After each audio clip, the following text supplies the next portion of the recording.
we know that we are here to feed upon the Word of God. Nous sommes ici pour nous nourrir de la parole de Let Dieu. us turn to St. Mark, the 12th chapter, Prenons Saint Marc, chapitre 12, 28th verse au verset 28 through verse 30. jusqu'au verset 30. And I want to read, if you're writing down the scriptures, Et si vous Micah, écrivez the les 6th chapter, the Écritures, 8th verse, nous irons dans Michée 6, verset 8, and Titus, the et 2nd chapter, Tite verse 11 2, through 14. du verset 11 à 14. We're reading from St. Mark, the 12th chapter, 28th verse. Saint Marc 12, 28. And one of the scribes came, and having heard them reasoning together, Alors un des scribes qui les avait entendus raisonner ensemble, voyant qu'il leur avait bien répondu, s'approcha et lui demanda « Quel est le premier de tous les commandements ?» Jesus answered him, Jésus lui répondit first of all, the « Le premier de tous les commandements, Hear, O Israel, c'est « Écoute the Lord Israël, our God is le one Seigneur Lord, notre Dieu est un seul Seigneur. and thou shalt love the Lord thy Et tu God aimeras le with all Seigneur thy ton heart, Dieu de tout ton cœur, with all thy soul, de toute ton âme, and with all thy mind, de toute and ta with all thy pensée strength. et de toute ta This is force. the first commandment. » C'est là le premier commandement. In Micah, the 6th chapter, the 8th verse, Michée 6, verset 8. He hath showed thee, O man, Il t'a montré, ô homme, ce qui est bon. and what doth the Lord require Et qu'est-ce que thee, l'Éternel demande de but toi? to do justly, and Sinon, to love de faire ce mercy, qui est droit, d'aimer and to la walk miséricorde humbly with thy God. et de marcher humblement avec ton I Dieu. want to read from Titus, Ensuite, tie Tite, all of this into one purpose. pour relier tout ça dans un seul but. Titus 2, Tite 2, 11th verse, For the verset grace 11. of God Car la grâce de that Dieu bringeth salvation qui apporte hath le salut appeared to all men, est apparue à tous les hommes, teaching us that denying ungodliness nous and enseignant que worldly lust, reniant l'impiété et les we should live convoitises mondaines, soberly, righteously, and godly nous in devions this vivre present sobrement, droitement et world, pieusement looking dans for ce that monde blessed présent, hope attendant cette and the espérance glorious bénie appearing et of l'apparition the great God glorieuse and our Savior, du grand Jesus Dieu et notre Christ, Sauveur who Jésus-Christ, gave himself for us, qui s'est donné lui-même that pour he nous, might redeem us afin de from nous all racheter iniquity, de toute and iniquité purify unto himself et de a purifier peculiar pour lui-même people, un peuple zealous particulier, of good works. zélé pour les May bonnes the Lord have œuvres. blessing, Que le the Seigneur reading of ajoute His la word. bénédiction à la lecture de sa I'd like parole. to title this little thought, Je vais donner comme Seeing titre God, Voir Dieu, Seeing God. voir Dieu, And I'd like to break it down into two subjects, et le répartir en deux sujets, voir Dieu, le but de Dieu, and seeing God in the face of Jesus Christ. et voir Dieu dans la face de Jésus-Christ. We know that this has been the church of our Lord and Savior Jesus Christ. C'était l'Église, Ultimate goal. le but ultime This has de been l'Église the de Jésus-Christ, spiritual people les gens that are spirituels called by His name. qui sont appelés par son nom.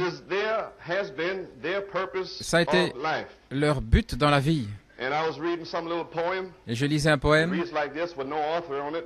il n'y avait pas My d'auteur. goal is God Himself. Mon but, c'est Dieu Not lui-même. joy, nor peace, nor even blessing. Aucune joie, aucune paix, but pas de himself, bénédiction, si ce my n'est God. lui-même, mon Dieu. So I like this thought to use that. Donc je vais you utiliser know. cela. And Titus tells us here Et Tite nous dit about ici, the grace of God au sujet de la grâce de that Dieu, hath appeared to all men, qui est apparue bringing à tous les salvation. hommes, apportant le salut. And he says also in the Et il 13th dit verse of- aussi au 12th verset verse, rather, 12, this grace cette has grâce trained us to reject nous a and to renounce formé pour renoncer et renier à toute impiété, les convoitises mondaines, devout et de vivre pieusement holy lives une in vie this sainte present world. dans ce monde présent.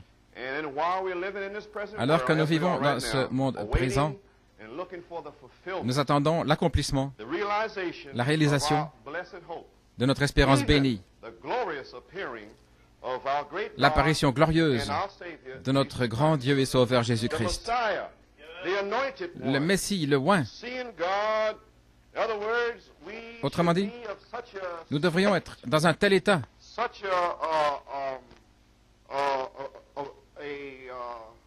I should say, in a sphere je dirais dans une that sphère we are hymning with God, où nous sommes dans une étreinte avec Dieu, étant honnêtes Word of God. vis-à-vis de la parole de Dieu, We're believing, we're trusting, en croyant, en faisant confiance, dans l'attente, dans un vif désir de voir Dieu. nothing else will suffice. Rien d'autre ne nous satisfera. Even as I believe it was one of the Même comme l'un de disciples, ses disciples, Thomas je said, crois Thomas, qui avait dit, show us God, and that will montre-nous suffice. Dieu et cela nous You suffira. see me, you see God. Quand vous me voyez, vous voyez Dieu. Amen.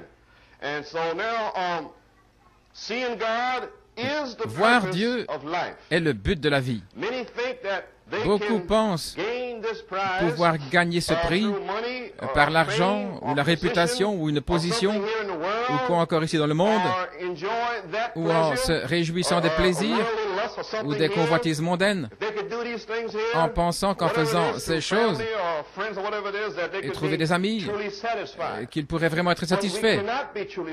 Nous ne pouvons pas être vraiment satisfaits ainsi. Il n'y a qu'une seule satisfaction. Jésus-Christ est notre satisfaction. Nous voyons dans le psaume 42,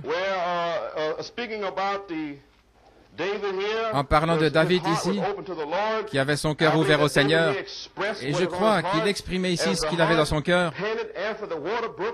Comme un cerf brame après les courants d'eau, ainsi mon âme crie après toi, ô Dieu. Mon âme a soif de Dieu, du Dieu vivant. Quand viendrai-je et paraîtrai-je devant Dieu? Mes larmes ont été mon pain jour et nuit, quand on me disait tout le jour, où est ton Dieu? C'est ainsi que nous devrions être. C'est dans cet état que nous devrions être, en cherchant Dieu continuellement. Il a été dit qu'il y a un espace vide formé pour Dieu dans le cœur de l'homme. Et aussi on dit qu'il y a un espace vide formé pour l'homme dans le cœur de Dieu. Gloire à Dieu. Dans cet espace vide formé pour Dieu, il y a quelque chose que Dieu a mis dans nos cœurs qui nous fait gémir et désirer ardemment que cet espace vide soit rempli. Il n'y a qu'une seule personne qui puisse remplir cet espace, c'est Jésus-Christ de Nazareth. C'est le seul. Dans la compréhension du triple mystère de Dieu, Dieu avait cette révélation cachée dans son cœur, dans sa pensée, avant la fondation du monde, que Dieu aurait la prééminence en Christ et que Christ aurait la prééminence dans l'épouse, pour nous restaurer en Éden, pour nous ramener dans un état parfait où Dieu marchait avec l'homme sur la terre, dans la fraîcheur du soir, où Dieu avait communion avec sa création et où la création comprenait et où tout leur désir était de se soumettre à ce grand Dieu dans le jardin d'Éden. Mais cet état de bénédiction a été brisé par le péché. Et depuis lors, il y a un espace vide formé pour l'homme dans le cœur de Dieu. Depuis que c'est arrivé, Dieu a ce profond désir que l'homme retourne à ce même état parfait, cet endroit où il pourra avoir communion avec sa création à nouveau. Dieu, riche en miséricorde, est allé à la recherche pour combler cet espace. Et grâce soit rendue à Dieu. Nous sommes ceux-là qui étaient dans sa pensée avant la fondation du monde. Nous sommes prédestinés à combler cet espace vide en forme d'homme dans le cœur de Dieu. Et le cœur de Dieu est Jésus-Christ. Gloire à Dieu. C'est à cause de cela que Dieu nous désire tellement. Il nous poursuit. Quand un homme aime une femme, il va après elle, il la courtise. Gloire à Dieu. Et Dieu nous fait la cour. Il nous suit, il nous désire, il nous aime, il nous fait la cour. À travers tous les hauts et les bas, les tribulations, les tristesses, Dieu nous ramènera ici. Il est mort parce qu'il nous aime. Dieu désire tellement. Rien d'autre ne le satisfera. Dieu désire tellement avoir communion avec nous. Gloire à Dieu. Comme Adam et Ève dans le jardin d'Éden. Je crois que c'est Apocalypse 4:11. On lit ainsi. Apocalypse 4:11. Tu es digne, ô Seigneur, de recevoir gloire, honneur et puissance, car tu as créé toutes choses. Et pour ton contentement, elles sont et ont été créées. Voilà. Nous avons été créés pour son plaisir. Est-ce juste? Rien que pour son plaisir. Autrement dit, l'homme a été créé pour le plaisir de Dieu. Il a été conçu pour être le délice de Dieu et l'objet de son affection.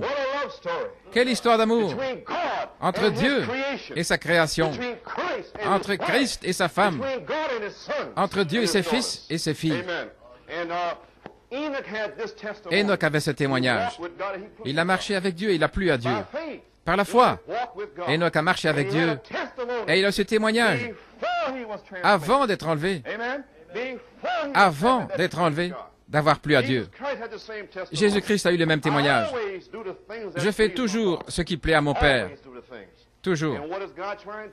Et que fait Dieu maintenant par sa parole? Nous faire savoir comment lui plaire. C'est tout ce qu'il essaie de faire. Vous apporter sa parole, ses commandements, savoir comment lui plaire. Et c'est par l'obéissance d'amour, non par force le fouet, non pas être contraint de venir dans la maison de Dieu pour entendre la parole de Dieu, mais courir dans la maison de Dieu pour entendre, venir en brûlant de désir d'avoir communion avec Jésus-Christ, la parole de Dieu. Non pas notre devoir est tout raide, mais étant brisé avec un cœur contrit. Seigneur, quelle est ta volonté? Que ta parole s'accomplisse dans ma vie. Même s'il m'abat, qu'elle s'accomplisse. Gloire à Dieu. Voilà à quoi Dieu essaye d'amener les gens. C'est notre but dans la vie, voir Dieu. Et il n'y a qu'un seul chemin pourvu pour voir Dieu. Et quel est le but de la vie? C'est permettre à Dieu de remplir cet espace vide dans nos cœurs. Connaître Dieu, marcher avec Dieu, marcher avec lui. Ceci est la réponse des Écritures. Une obéissance d'amour à chaque parole et un abandon complet, total, pour voir Dieu. Éphèse est tombé de ce premier amour. L'Église primitive avait cet amour. Tout le monde religieux le savait. Et quand ils voyaient l'amour de Dieu brûler dans le cœur des disciples, ils remarquaient qu'ils avaient été avec Jésus, car ils aimaient Jésus, et ils exprimaient Jésus pour le monde religieux qui les entourait.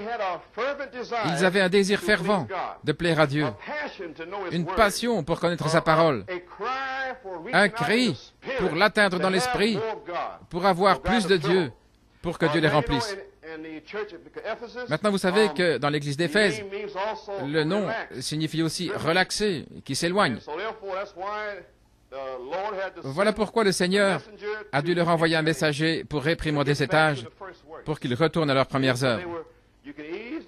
Et vous pouvez aisément glisser en arrière. Le Seigneur peut descendre, nous bénir ici, et tout est merveilleux. Mais si les gens sont un peu relaxés, ils n'assistent plus aux réunions, ils ne font plus ceci. S'il y a l'ordre de l'Église, ils veulent agir à leur guise. C'est un esprit très mou, relaxé. On n'a plus besoin de faire ceci, on n'a pas besoin de faire cela, et faire des histoires. Où est ce premier amour? Où est ce désir brûlant de lui plaire dans toutes nos voies? Je fais toujours ce qui plaît au Père. Où est cet amour? L'amour de beaucoup se refroidira. Ce sera juste du formalisme. Mais Jean avait compris ce que c'était d'aimer Dieu. L'apôtre Jean, dans 1 Jean 5, pas besoin d'aller le voir, mais écoutez, l'amour de Dieu consiste à garder ses commandements. C'est ça l'amour de Dieu.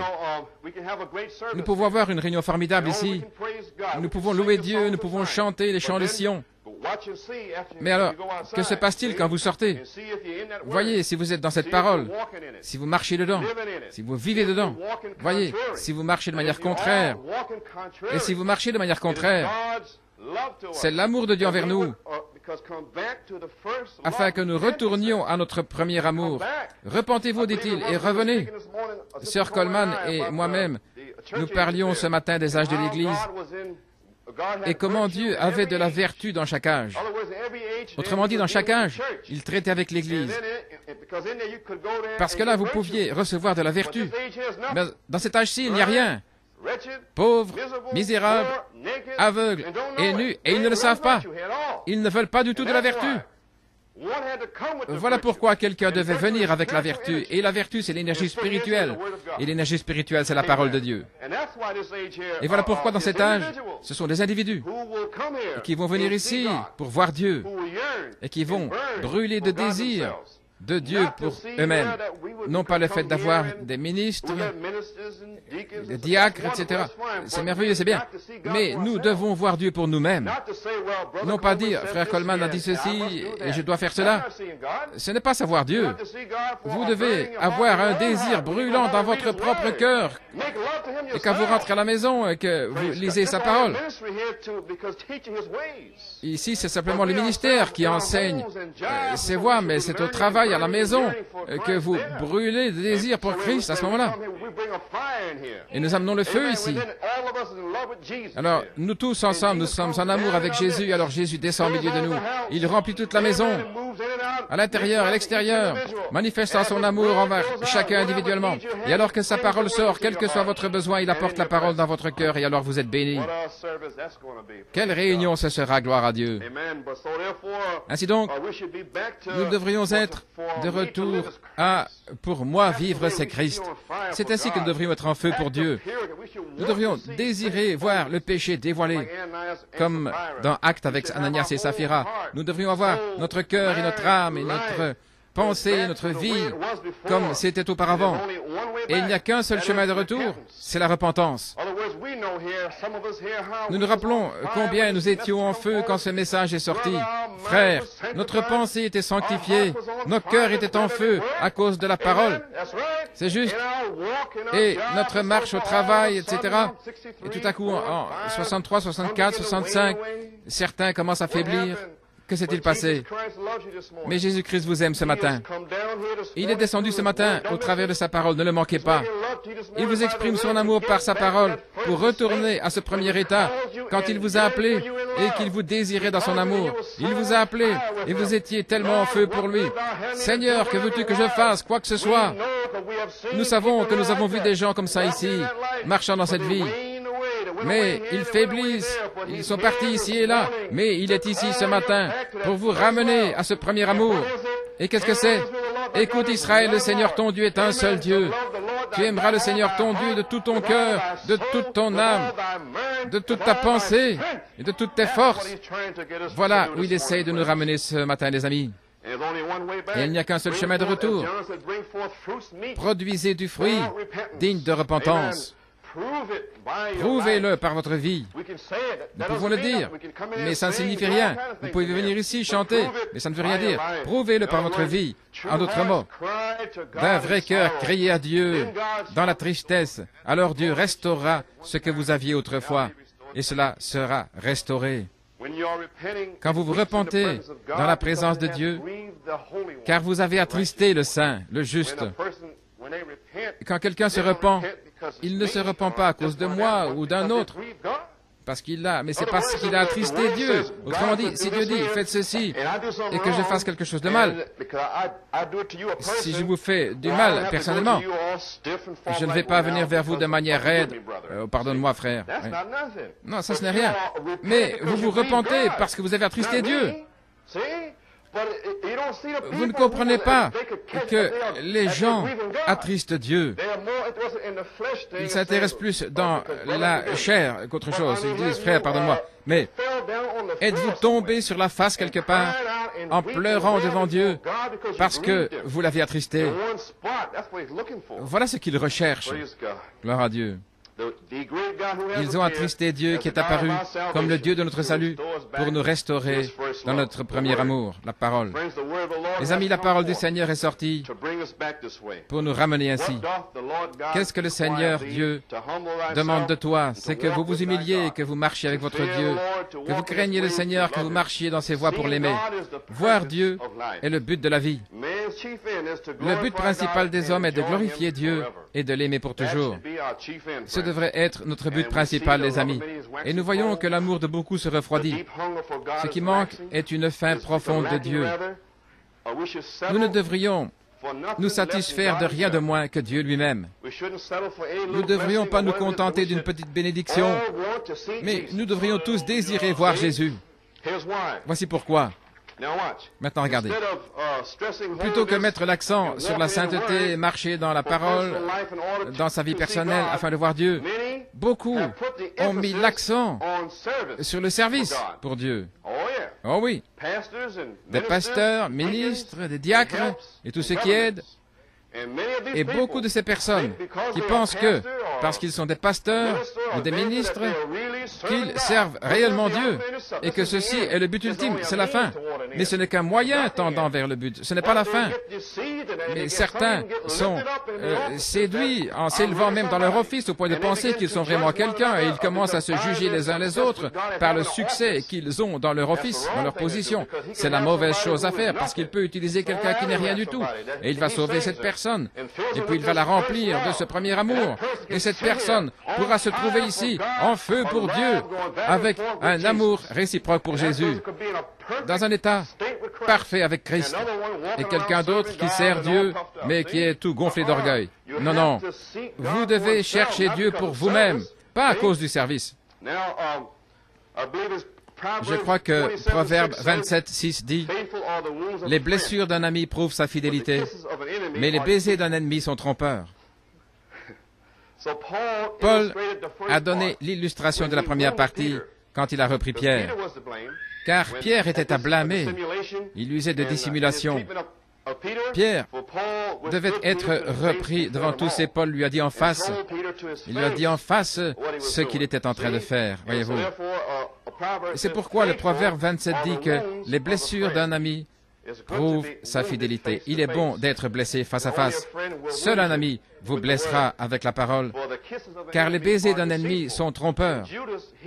Et Judas a accompli cette partie-là parce qu'il a embrassé le Seigneur. Alléluia, je t'aime. Mais il était trompeur. Ainsi, le Seigneur Jésus-Christ peut vous blesser un petit peu, mais il est fidèle. Gloire à Dieu. Ainsi, je préfère être honnête avec vous, et c'est ce que j'ai toujours essayé de faire. Je sais que j'en ai blessé plusieurs ici. Gloire à Dieu. Mais il y a quelqu'un qui est là pour guérir ces blessures. Le Saint-Esprit guérit ces blessures. Mais je préfère vous le dire en face, d'ici, plutôt que dans votre dos. Mais je vais aller vers vous et vous dire exactement comment vous marchez. Cela pourrait vous écorcher. Amen. Mais ça vous fera du bien. Gloire à Dieu, voyez-vous. Plutôt que vous dire que tout va bien. Si vous agissez mal et que je vous dise, eh bien, sœur, tout va bien, quelque chose de gentil et de doux, voyez-vous, ça c'est un baiser du diable. Et puis moi je prophétiserai quelque chose de doux, mais un homme de Dieu doit vous dire la parole de Dieu.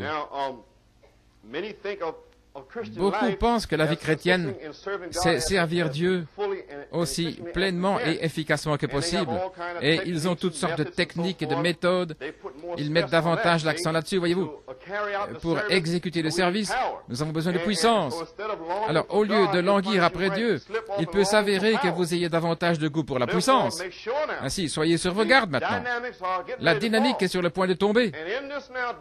Et là, ne cherchez pas la puissance, mais ayez le désir de Jésus-Christ. Ayez le désir de le voir, c'est lui. Ainsi, il y a un chemin étroit là. Et je me sens conduit à vous avertir ce matin. Beaucoup ne comprendront pas. Et ensuite, il y en a d'autres qui cherchent Dieu pour une expérience intérieure, qui n'est pas tellement une fin de Dieu, mais c'est plutôt pour ressentir de la joie ou du bonheur à l'intérieur. Et si vous penchez de ce côté-là, vous allez aller vers ce ministre-ci, et puis vous irez ici, vous chercherez ce quelque chose, vous irez en Arizona, vous irez en Indiana, vous allez ici, vous allez là, en cherchant ça, plutôt que de le chercher, lui. Oui. Vous cherchez une certaine expérience pour vous sentir bien. Mais nous devrions chercher Jésus-Christ. Voyez-vous.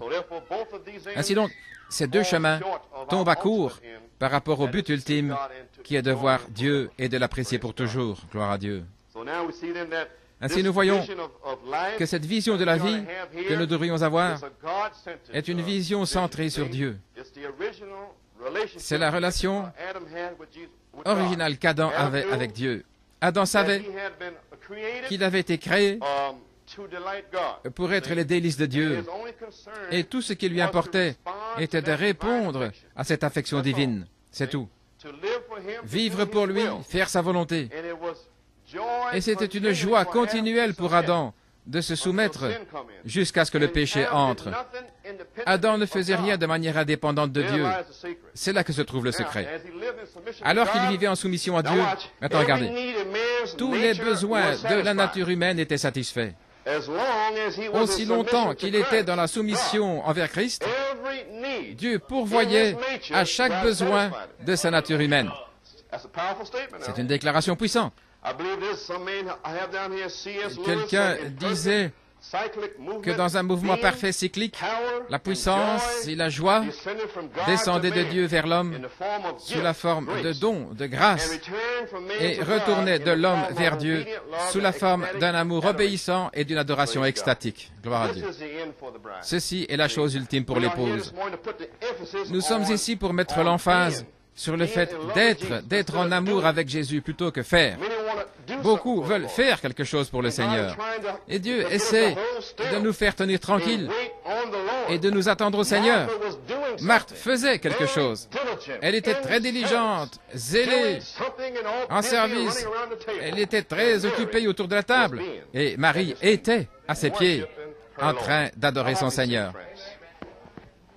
J'espère que vous le voyez, les amis. Maintenant, pour Marthe, c'était correct, elle était en service.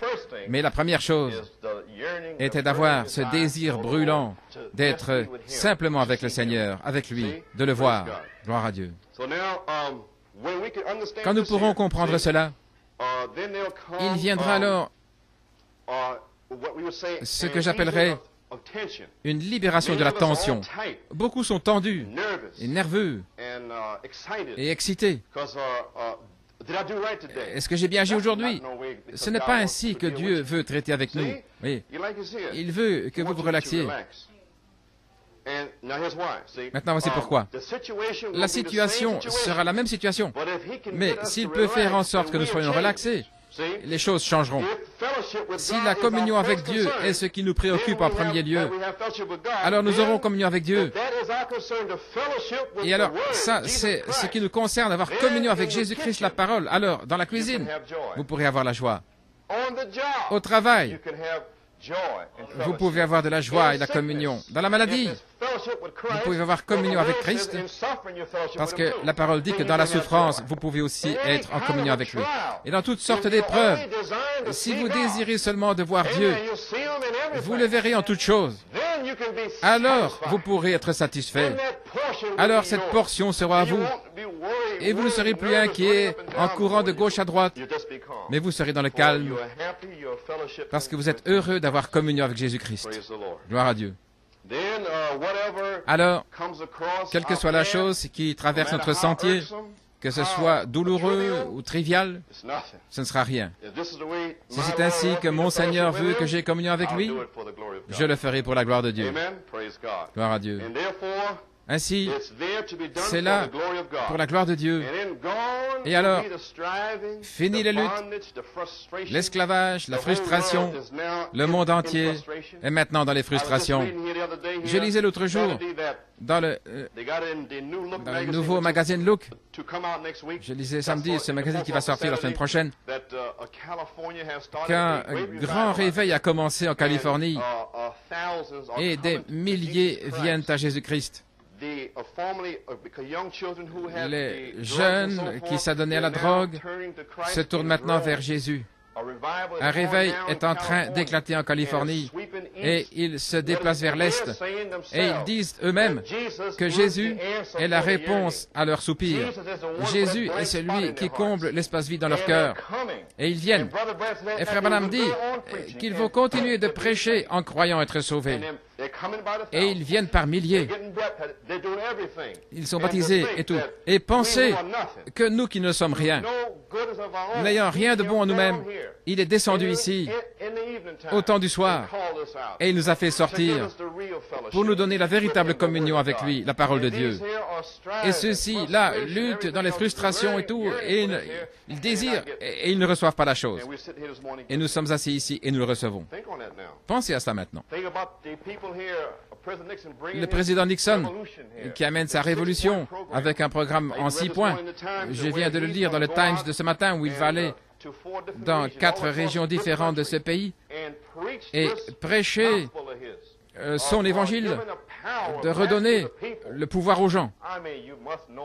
Vous devez certainement savoir ce que ça veut dire. Donner le pouvoir de la nation la plus puissante sur la terre, la plus grande nation sur la terre en termes de puissance, c'est l'Amérique ici. N'est-ce pas vrai?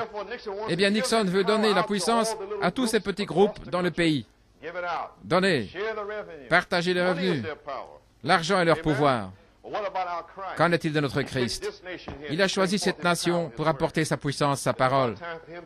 Il est presque temps qu'il partage sa puissance également. Nous parlons de la puissance de la pierre de fête. Et même ses auxiliaires à la Maison-Blanche doivent parcourir ce pays en commençant ici pour prêcher cet évangile. Aller voir les maires et les gouverneurs, s'asseoir avec eux dans des réunions et leur expliquer qu'ils doivent se tenir derrière leurs sénateurs pour voter pour ces choses. Mais voilà. Qu'en est-il de l'union fédérale avec les groupes d'église? Ils font la même chose et très bientôt vous allez voir leurs revenus se connecter avec l'église. C'est juste, vous le verrez. Et maintenant, au milieu de tout ça, voici Jésus-Christ qui est à notre poursuite pour revenir à lui et être restauré. Voilà ce qu'il est en train de faire. C'est parce qu'il nous aime, car nous sommes la prunelle de ses yeux. Il y a un endroit dans le cœur de Dieu et il ne s'arrêtera pas.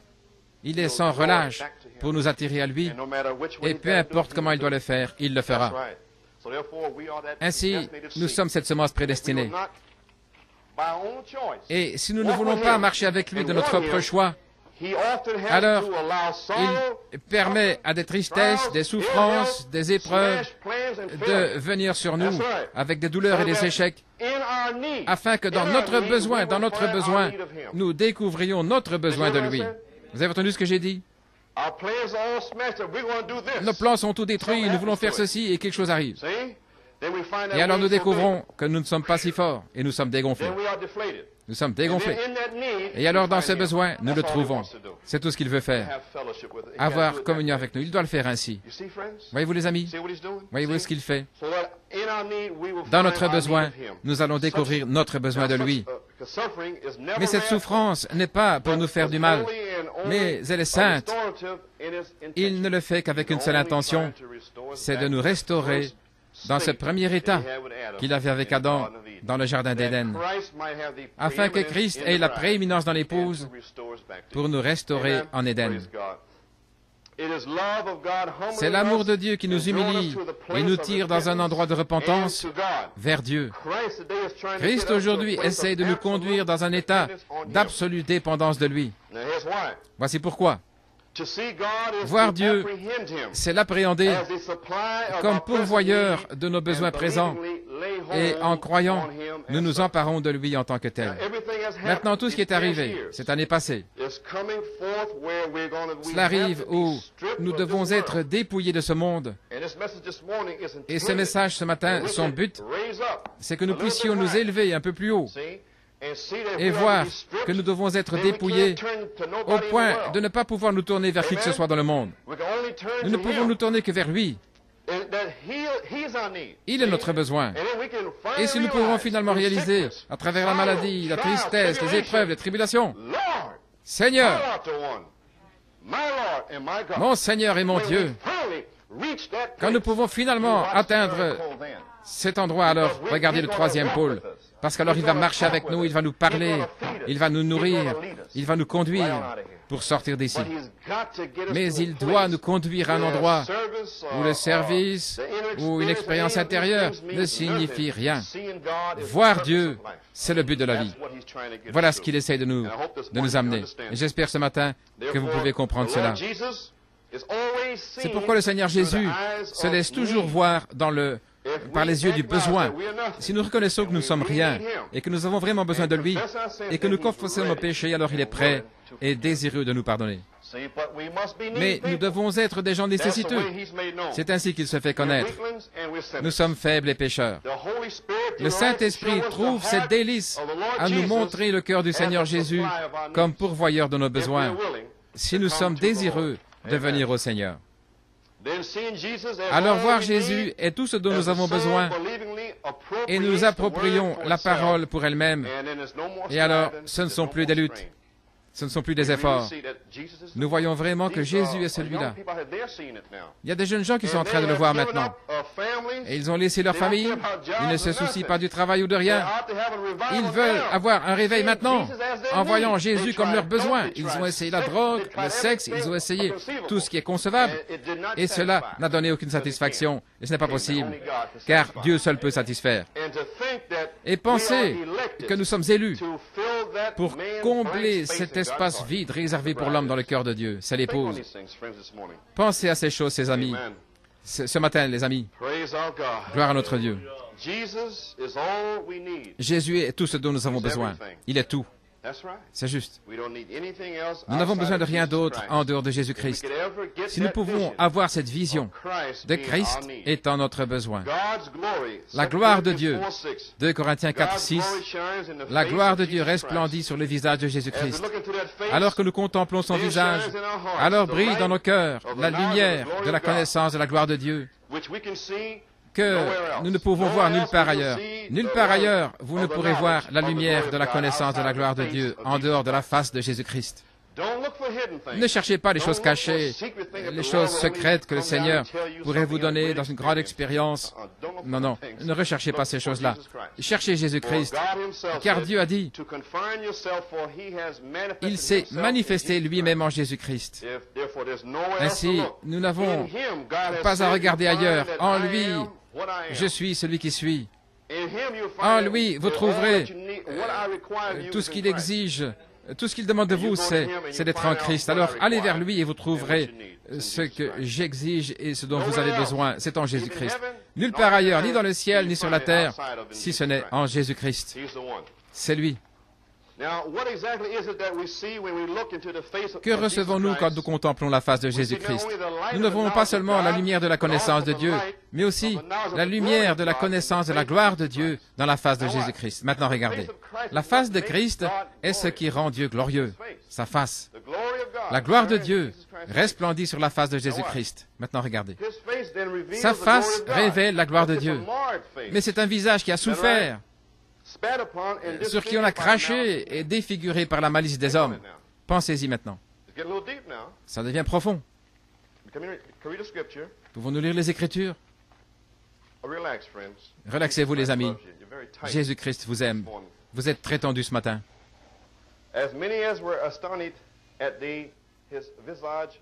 De même qu'il a été pour plusieurs un sujet d'effroi, tant son visage était défiguré, tant son aspect différait de celui des fils de l'homme. Voilà, c'est Christ. Et j'ai une traduction ici.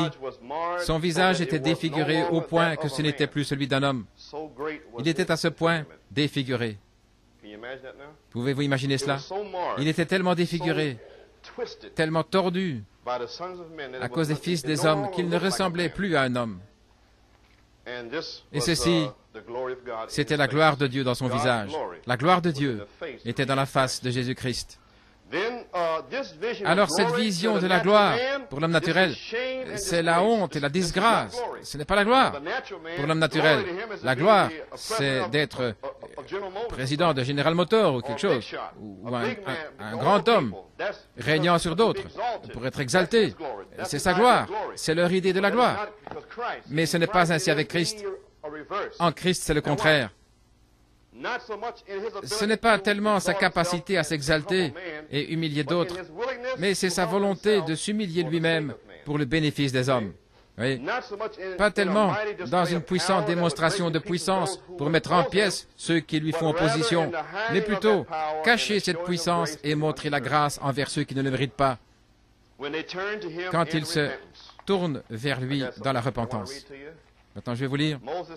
Moïse a dit, dans Exode 33, je vais vous le lire, Exode 33, 18 et 19. Moïse dit, « Je te supplie, montre-moi ta gloire. Montre-moi ta gloire. » Et il dit, « Je ferai passer toute ma bonté devant toi, et je proclamerai le nom du Seigneur devant toi, et je ferai grâce à qui je ferai grâce, et je manifesterai ma miséricorde à qui je ferai miséricorde. » Maintenant, saisissez bien. Moïse a dit, « Je te supplie, montre-moi ta gloire. » Et Dieu a dit, « Je ferai passer ma bonté devant toi. » Ainsi donc, la gloire de Dieu, c'est sa bonté. Et la bonté signifie la grâce. Ainsi, la gloire de Dieu, c'est sa grâce.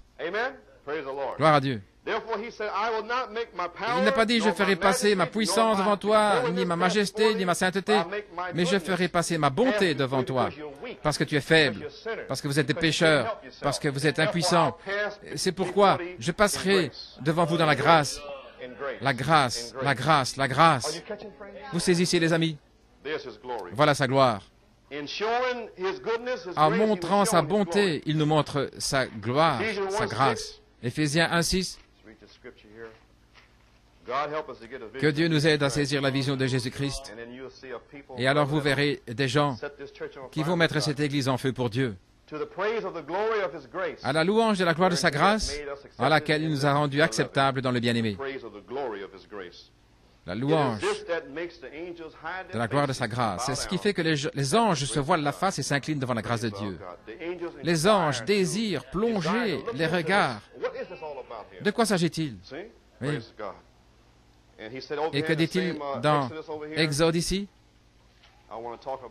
Je désire parler de Jéhovah et des 7 noms composés. Dans Exode 34, et le Seigneur descendit dans le nuage, et il se tint là avec lui et proclama le nom du Seigneur.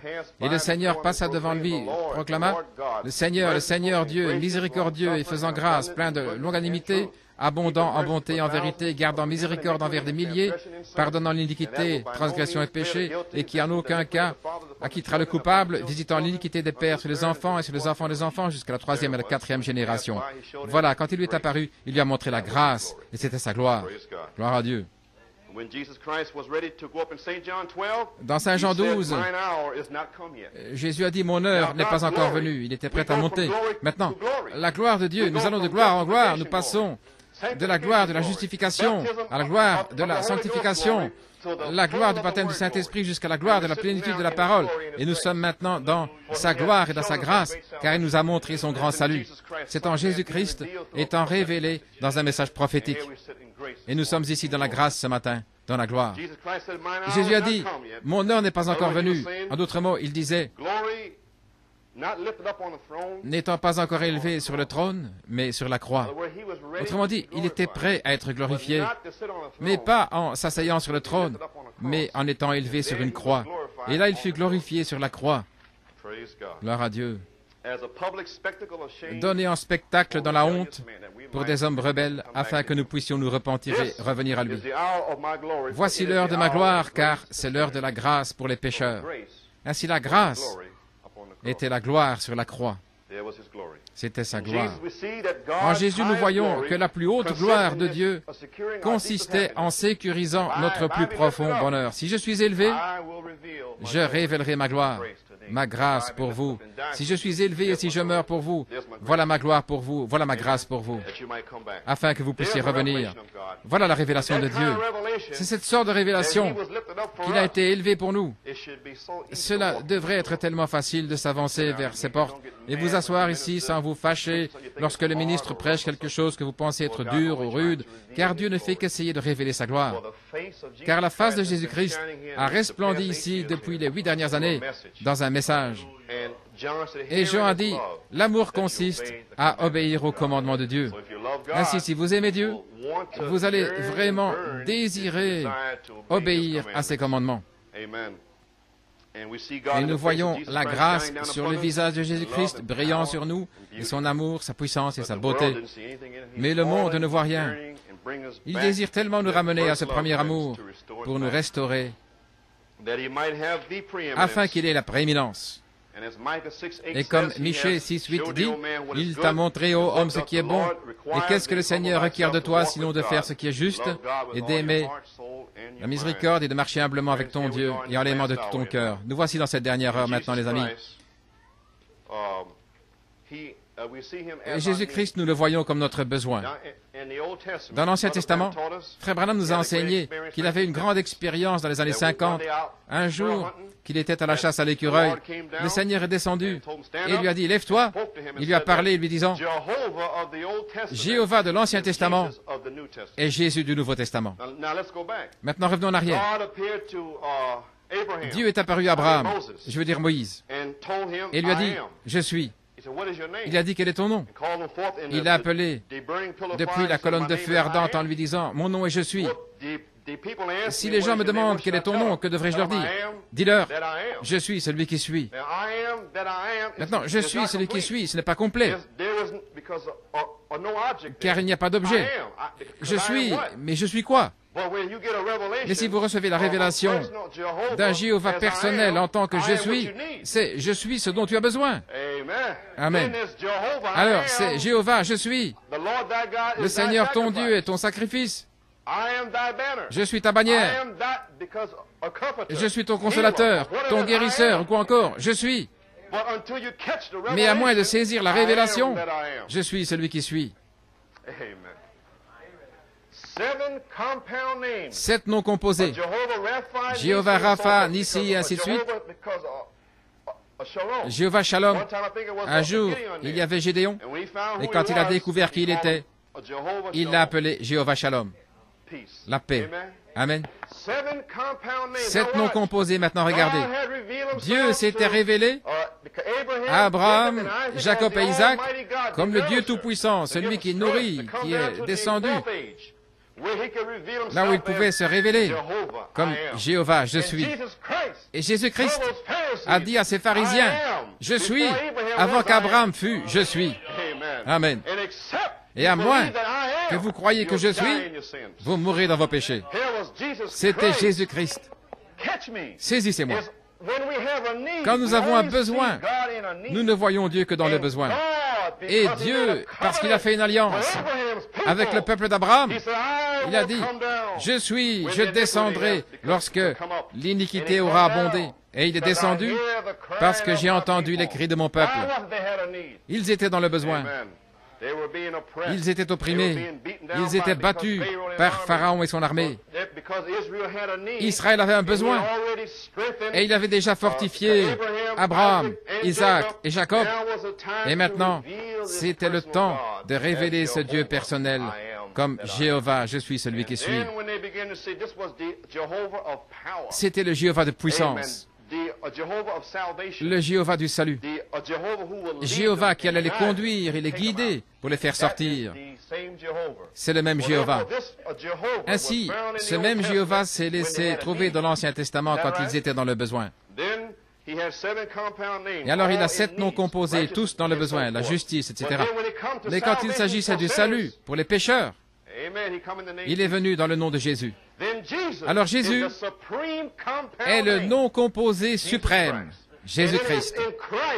Et Christ, c'est « Je suis celui qui suis », car il est de William Branham, le Jéhovah de l'Ancien Testament et le Jésus du Nouveau Testament. Ainsi, quand nous avons un besoin, il est tout ce dont nous avons besoin, Jésus-Christ. Et en lui, nous trouvons tout ce dont nous avons besoin. Mais nous devons arriver à un endroit où nous nous abandonnons, où nous avons vraiment besoin de lui. Alors il vous apparaîtra et vous dira, je suis celui qui suis, quel est ton besoin? C'est le même Jéhovah. Ils ont même pris le JVH, ce qui est un mot hébreu, et Jehoshua, qui est aussi un mot hébreu, mais le mot Jésus est un mot grec. Ainsi, le même Jéhovah, Jehoshua, est le même Jésus, Josué, en grec. Et ils ont pris la première partie, J, ce qui veut dire Jéhovah, et S-U-S, c'est le salut. Jéhovah est notre salut, ce qui est Jésus. C'est pourquoi, en cherchant l'espérance bénie, la glorieuse apparition de notre grand Dieu Jéhovah et notre Sauveur, Jésus-Christ, gloire à Dieu, qui est le grand Jéhovah. C'est le même Sauveur en Jésus-Christ. Et si nous regardons à lui, les amis, c'est de lui que nous avons besoin. C'est pourquoi, quel que soit le besoin d'Israël, Jéhovah y répondait avec puissance. Et il les a fait sortir. Jésus-Christ a même dit à ses disciples dans Saint Jean 16, « Jusqu'à présent, vous n'avez rien demandé en mon nom. Mais à partir de maintenant, vous demanderez en mon nom, parce que vous allez avoir un besoin. Je suis le même Jéhovah. Quand tu me vois, Thomas, tu vois le Père. Je suis. J'étais le je suis avant même qu'Abraham fût. Jéhovah signifie l'éternité. celui qui est présent, passé, présent et futur, c'est maintenant. Disons si vous lisez un livre, et que ce livre parle d'hier et aussi au présent et ce qui va arriver dans un livre. Alors nous entrons dans ce livre et nous y arrivons directement au temps présent. Que les événements se soient produits hier ou qu'ils arrivent le jour suivant. Mais alors que vous lisez ce livre, vous êtes dans le livre. Amen. Et alors que vous voyez Dieu, il est présent. Vous étiez avec lui avant et tout le long du chemin et vous êtes avec lui maintenant. Mais la Bible dit, nous sommes maintenant les fils de Dieu, maintenant même. En ce qui concerne le grand Jéhovah, nous sommes maintenant les fils de Dieu. Amen. Ainsi nous étions avec lui auparavant, nous étions avec lui dans la gloire, et nous sommes avec lui maintenant.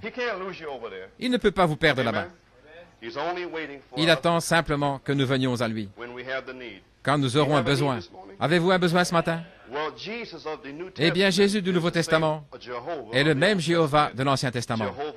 Jéhovah Nissi, Jéhovah Rapha, et ainsi de suite, c'est le même. Dieu s'est révélé à Abraham, Isaac et Jacob uniquement comme le Dieu Tout-Puissant, celui qui satisfait, le Dieu qui a des saints. Et quand le temps est venu pour la puissance et la délivrance, il s'est révélé comme Jéhovah car ils avaient un besoin. Nous ne pouvons pas nous sauver nous-mêmes. Ainsi, de grands noms, le nom personnel de Jéhovah était particulier parce qu'il avait une alliance avec Dieu. Mais les nations ne le connaissaient que comme Dieu. Voilà tout. Dieu seulement, dans tout l'Ancien Testament. Mais en ce jour, le grand Dieu a envoyé son Fils Jésus-Christ, le Sauveur, pour toute l'humanité.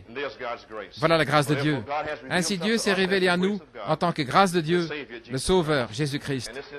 Et c'est le nom composé suprême, Jésus-Christ, ce qui est Jéhovah Sauveur, Jésus-Christ. L'aimez-vous les amis? Louange à notre Dieu. Ainsi, voir Dieu, le but de sa vie, voir Dieu dans la face de Jésus-Christ. Ce visage a été abîmé, tordu, mais cette face contient la gloire de Dieu. Et voilà pourquoi, dans nos souffrances, Dieu en reçoit toute la gloire. Gloire à Dieu. Nous savons que c'est le chemin par lequel Dieu nous fait passer, par des voies étranges, et nous savons que quelque chose est sur le point d'arriver. Nous savons tous cela. Mais le Saint-Esprit essaie de nous amener à un point où nous nous élevons d'un octave et où nous sortons des choses du monde. Il y en a ici qui sont sortis, vous savez. Vous n'êtes plus ce que vous étiez en 63, 64, 65. Il y en a qui sont partis sur le côté. Mais le Seigneur Jésus vous aime ce matin. Et dans son amour, il vous fait la cour pour essayer de vous ramener à lui. Il essaye de vous ramener dans ce premier état quand vous avez marché ici avec le Seigneur. Et c'est ce qu'il essaye de faire. Et les 7 noms composés convergent vers ce nom composé suprême, Jésus. Ainsi, si vous voyez Dieu, vous le voyez parce que vous avez besoin de lui. Et si vous voulez admettre que vous êtes nécessiteux, alors vous pourrez voir Dieu, parce qu'il se révèle à ceux qui sont dans le besoin, en tant que Jéhovah ou Jésus. Et il est tout ce dont nous avons besoin. Au piano, si vous voulez prendre la page 93. Voulez-vous le voir? Oh, je veux le voir, je désire le voir. Gloire à notre Dieu. Quand je pense aux choses qui sont en train d'arriver, et je pense que c'est Frère Branham qui disait, à la page 66, dans les 7 âges de l'Église, alors qu'il étudiait les Écritures et priait en s'attendant à Dieu avant d'entrer dans les âges de l'Église, le Seigneur lui avait révélé, Hébreux 13:8, que ceci était la clé de voûte de la Bible. Jésus-Christ, le même hier, aujourd'hui et pour toujours. C'est la clé de voûte. Et je crois de tout mon cœur que Jésus-Christ, qui est le même hier, aujourd'hui et pour toujours, cherche des gens ce matin qui peuvent vraiment mourir eux-mêmes à toutes ces choses de la chair et du monde et renier ces choses et vraiment voir Dieu sans s'occuper du service. Autrement dit, si vous pouvez trouver la réponse à la vie en Christ, la parole, vous pouvez vous trouver dans l'endroit le plus obscur de ce globe.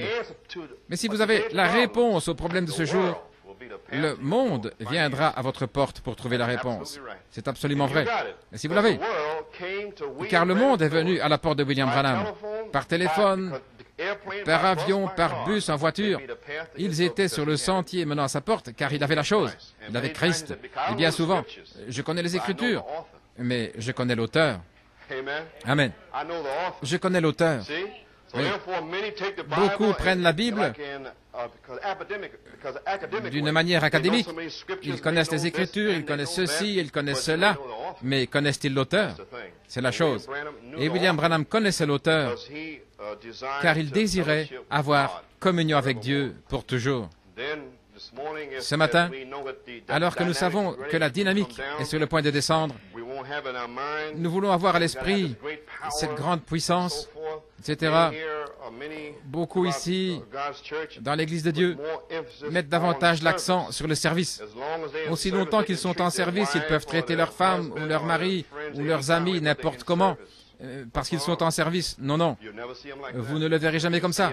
Vous ne pourrez le voir qu'en étant le seul moyen, la chose ultime.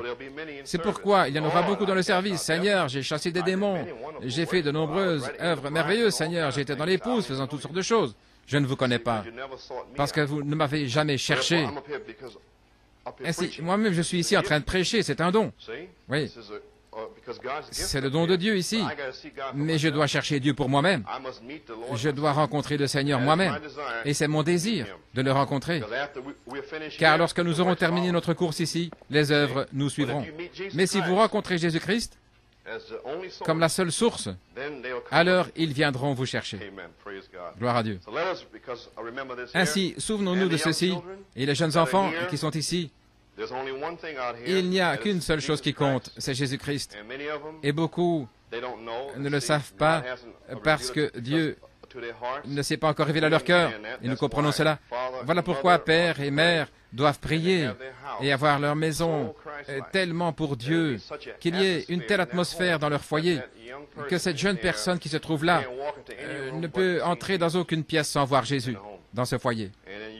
Et alors vous verrez la différence, vous verrez un changement. Mais ça dépend de maman et papa, qu'ils vivent cette vie, qu'ils présentent le signe. Voyez-vous ce que je veux dire? Qu'ils aient un désir ardent pour Jésus-Christ. Mais si vous venez ici pour servir Dieu et puis vous rentrez à la maison et vous retournez à vos vieux programmes radio et autre chose, que va faire votre enfant? Il vous regarde pour voir Jésus-Christ. C'est pourquoi vivez, les amis, parce que vous ne pouvez tromper personne. Vous pouvez marcher droit ici, mais comment marchez-vous à l'extérieur? Vos motifs, est-ce que tout est tourné vers Jésus-Christ? C'est un temps d'épuisement. Nous sommes épuisés, nous sommes fatigués. Nous savons, comme l'a dit le président Nixon, que l'esprit des gens est fatigué. Ils sont frustrés. Et les gens qui sont ici sentent l'attraction de l'esprit. Nous savons que Christ est sur le point de déverser l'onction sur les semences. Nous savons tout cela. Mais assurez-vous de savoir ce que vous recherchez si vous voulez le voir. Gloire au Seigneur. Louange. Vous savez, les amis, quand Adam et Ève ont péché dans le jardin d'Éden, et quand ils ont revêtu leurs feuilles de figuier faites par l'homme, l'heure de vérité est arrivée. La présence de Dieu est descendue. Et ils se sont cachés, parce qu'ils savaient que ça ne pouvait pas les conduire dans la présence de Dieu. Et nous voyons la même tension dans l'homme aujourd'hui. Vous savez, ce matin, qu'il y a certaines choses que vous ne pouvez pas amener dans la présence de Dieu. Dieu exigeait le sang. Et c'était cette peau d'agneau sanglante, alors qu'Adam commençait à se tenir devant Dieu avec ses peaux sanglantes, là, autour des jambes. C'est ce qui a justifié Adam pour qu'il se tienne dans la présence de Dieu. Ce que j'essaie de vous dire ce matin, par la grâce de Dieu, c'est que cette même présence descend à nouveau. Et toute cette folie, et mettre Dieu en deuxième place à la maison, au travail, vos mères, vos pères, vos amis, vous les mettez avant le Seigneur, mais ça ne tiendra pas. Que vous soyez pasteur, ancien, diacre, ministre, qui que vous soyez. Ça, ce n'est que le service, voyez, c'est le service. Ça devrait être en deuxième place. Mais le premier motif, le premier amour devrait être un désir brûlant pour Jésus-Christ. C'est la première chose. Il a dit, remplis ceux qui gémissent et soupirent à cause des abominations et de la souillure dans la ville, dans l'église de Jérusalem. Et Dieu louait les saints de Dieu à Éphèse parce qu'ils avaient éprouvé ces menteurs. Ils détestaient voir cette souillure dans l'Église. C'est pourquoi ceux parmi vous ici qui détestent voir leurs sœurs qui marchaient de tout cœur et de toute leur âme dans le Seigneur, et tout à coup, ici, au temps de la fin, l'année dernière, le diable les emporte dans le monde. Vous devriez détester cela. Et des frères qui marchent contrairement au Seigneur. J'en ai vu ici certains qui marchaient au mieux de leur connaissance, et puis une femme charnelle de l'extérieur ou un incrédule. Et si ça vous a tiré dehors, frère, revenez à Dieu et répentez-vous, car il est ici ce matin. Frères, sœurs, qui que vous soyez ici ce matin, j'ai un fardeau sur le cœur pour vous, de vous dire de revenir à Dieu. Vous ne pouvez pas apporter ces choses devant sa présence. Il est ici ce matin pour vous avertir, pour vous exhorter. Voilà pourquoi je me tiens ici, pour vous apporter un message d'amour de Jésus-Christ, et que ceci, c'est sa gloire, c'est sa grâce, c'est sa manière de vous restaurer dans cette communion qu'il avait avec Adam. Il n'y a pas d'autre chemin. Vous pouvez être un diacre ici, un pasteur, un ministre, qui que ce soit. Ça ne vous amènera pas au ciel. Non, monsieur. C'est votre attitude et votre amour pour Dieu. C'est pourquoi nous avons dû en reprendre certains. Nous devrions tous être là, essayant d'entendre Dieu nous parler. Il y en a qui veulent rester à la maison pour écouter, et puis nous venons ici pour être un d'une même pensée, d'un même accord, pour entendre Dieu. Nous voulons être un d'une même pensée et entendre Dieu. Voilà, nous sommes ici, nous savons tous que quelque chose est sur le point d'arriver. Nous savons que dans ce monde, dans ce pays, beaucoup sont tombés. Mais la grâce du Dieu Tout-Puissant est ici à New York City pour nous garder de la chute. Le seul qui pouvait, le seul sage, le seul, Jésus-Christ, la parole, nous a gardés de la chute ici. Amen. Et c'est la seule parole que je puisse vous donner. Je ne peux pas caresser la chair. Je dois vous avertir. Je suis obligé de vous avertir. Je suis votre ami, vous m'appelez ami, et je vous apporte la parole. Je vous avertis profondément avec la parole. Et la même épée qui va pénétrer va guérir en sortant. Ainsi, les amis, je m'écris et je vous supplie ce matin, retournez à votre premier amour, Jésus-Christ, à la manière dont il a rempli votre pensée en 63, 64, 65, et vos cœurs et vos âmes.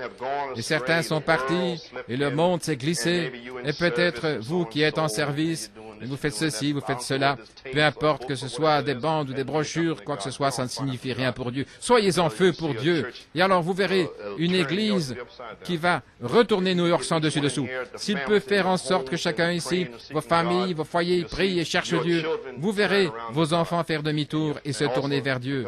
Et aussi votre famille. Nettoyez vos maisons. Faites sortir la souillure de vos maisons. Et préparez le chemin pour la venue du Seigneur, car il vient, les amis. C'est mon fardeau ce matin de vous le dire. Et même s'il doit vous faire passer par la maladie, les épreuves, quoi que ce soit, vous savez ce que Dieu est en train de faire. Il vous révèle des choses parce qu'il vous aime. Il n'a pas besoin de nous dire quoi que ce soit. Il ne doit même pas nous révéler un seul péché. Parce qu'il marche dans l'aveuglement, les aveugles qui conduisent des aveugles. Mais c'est parce qu'il nous aime. Jésus-Christ, Jéhovah suprême de l'Ancien Testament, Jésus du Nouveau Testament. Il se tient ici. Avez-vous un besoin ce matin? Jésus peut répondre à chaque besoin. Il est tous les 7 noms composés en un seul, Jésus. Il est le grand Dieu, notre Sauveur, Jésus-Christ, et il rencontrera chaque besoin, et il le fera, car ce monde va vous presser au point de vous faire sortir d'ici. La pression nous fera sortir du monde, vous le verrez. Ainsi, l'heure est tardive, les amis. Soyons zélés pour Dieu, et revenons à notre premier amour. L'aimez-vous? Gloire à notre Dieu.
Thank you, Lord. Hallelujah, hallelujah, hallelujah.